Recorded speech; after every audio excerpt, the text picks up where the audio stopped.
Hello, नमस्ते, सलाम। स्वागत है आपका आपके अपने चैनल मुस्कान सिंह रवि पे। आज की कहानी एक भूतिया कहानी है। भूतिया हवेली। किसी ज़माने में एक छोटे से कस्बे के किनारे एक भव्य हवेली हुआ करती थी। यह हवेली अब खंडहर में बदल चुकी थी और गांव वालों के लिए भूतिया हवेली के नाम से जानी जाती थी। कहा जाता था कि इस हवेली में एक अमीर परिवार रहता था जिनकी रहस्यमय तरीके से मृत्यु हो गई थी। इस घटना के बाद से कोई भी इस हवेली में रहने की हिम्मत नहीं करता था, क्योंकि वहाँ से रात में चीख पुकार, अजीब आवाज़ें सुनाई देती थीं। एक दिन एक नया परिवार उस कस्बे में आया। वे इस भूतिया हवेली की सस्ती कीमत देखकर वहाँ रहने का फैसला कर लेते हैं। गांव वालों की चेतावनी के बावजूद इस परिवार में पति पत्नी और उनकी 2 बेटियां थीं।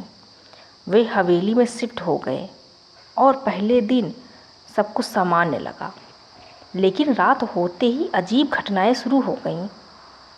सबसे पहले छोटी बेटी ने देखा कि उसकी गुड़िया अपने आप हिल रही है। उसने अपने माता पिता को बताया, लेकिन उन्होंने इसे उसकी कल्पना मान लिया। थोड़ी देर बाद बड़े कमरे में किसी के रोने की आवाज़ आई। जब सबने जाकर देखा तो वहाँ कोई नहीं था। अगली सुबह पति ने पड़ोसियों से हवेली की कहानी पूछी। पड़ोसियों ने उन्हें बताया कि सालों पहले इस हवेली के एक अमीर व्यापारी अपनी पत्नी और 2 बच्चों के साथ रहता था। एक दिन उस व्यापारी ने अपने पूरे परिवार को मारकर खुद आत्महत्या कर ली थी। तब से उनकी आत्माएं इस हवेली में भटक रही थीं।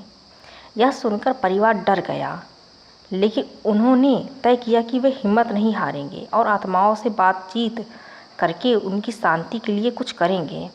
उन्होंने एक स्थानीय पुजारी को बुलाया। पुजारी ने कहा कि उन्हें आत्माओं की मुक्ति के लिए एक विशेष पूजा करनी होगी। उस रात पुजारी ने पूजा शुरू की। जैसे जैसे मंत्रों का उच्चारण होता गया, हवेली में अजीब घटनाएं और तेज होने लगी। चीज़ें अपने आप हिलने लगी, खिड़कियां अपने आप बंद और खुलने लगीं और एक सफ़ेद साया दिखाई देने लगा।